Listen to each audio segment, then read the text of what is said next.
I've been dying to dig into this. I've been asking myself for years why Trump's followers can't see reality. So I did my research, and I'm going to share it with you. Let's talk about the psychology behind the Trump cult, because that's what it is. It's not a normal political movement anymore. It's a cult of personality. And if we want to fight it, we have to understand it. So let's break it down. First, Trump doesn't offer policies. He offers identity. He's not popular because of what he does, but because of what he represents. To many of his followers, he's the walking, talking middle finger to a system they believe has failed them. They see him as their guy, not because he's honest, not because he helps them, but because he talks like them, rages like them, and punches the people they've been told to blame for everything. In psychology, there's a term for this: identity fusion. It's when your personal identity becomes fused with your group or leader. That's why criticism of Trump feels like a personal attack to his supporters. It's not just he's being criticized, it's I'm being criticized. Second, he offers revenge, not solutions. He doesn't promise to fix healthcare or raise wages or protect your rights. He promises to go after them. Whether it's immigrants, the press, Black activists, LGBTQ people, liberals, college students, elites, anyone outside the tribe. That's classic authoritarianism. Give people a sense of law. Tell them who stole it, then promise to make them pay. And to some people, that rage, that promise of vengeance, is more emotionally satisfying than actual policy. It doesn't fix their problems, but it feels like power. Third, people crave order, and Trump promises strength.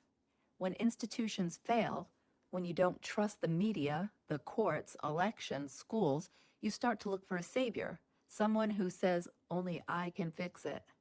That's why Trump acts like a strong man.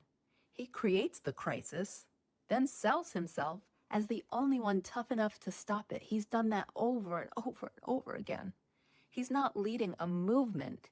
He's leading a dependency. Fourth, his followers are trapped in an information bubble.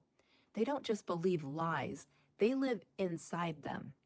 Fox News, MAGA influencers, far-right churches, Trump's own app, Truth Social, it's a closed-loop ecosystem that tells them every day, the elites hate you, the media lies, only Trump tells the truth. This is called epistemic closure, when you no longer accept any outside information. It's cult logic. If Trump says it, it's true. If the world says otherwise, the world is lying. And then fifth, shame is too powerful, so they double down, just like Trump does. Some Trump supporters know deep down they've been conned. They've seen the cruelty, the corruption, the chaos, but they've already invested years of their identity into defending him. To walk away now would mean confronting shame, losing their community, admitting they were wrong. And that's terrifying to them, so instead, they dig in deeper. And finally, and this one matters, Trump makes them feel seen. He tells them, they're not after me, they're after you. I'm just in the way. That line, it's emotional manipulation, but it works. Because for millions of people who feel ignored, dismissed, mocked by elites, Trump says, you matter. You're not crazy, they are. He gives them belonging. And in a country where loneliness is rising and inequality is everywhere, belonging is everything. So when people ask, why do people love him? Why would they follow him off a cliff? It's not just politics, it's psychology, it's identity, and it's fear. This is deliberate. Trump didn't create the cult. He just saw the cracks in our society and he weaponized them. But here's the thing. Not everyone in that cult is unreachable. Some are too far gone, but others are on the edge, quiet, doubting, hurting. We don't get them back with facts. We get them back by offering something Trump never will: real community, real care, and real solutions. because people don't join cults when they're happy and secure. They join when they're scared, isolated, and desperate for meaning. So here's your call to action.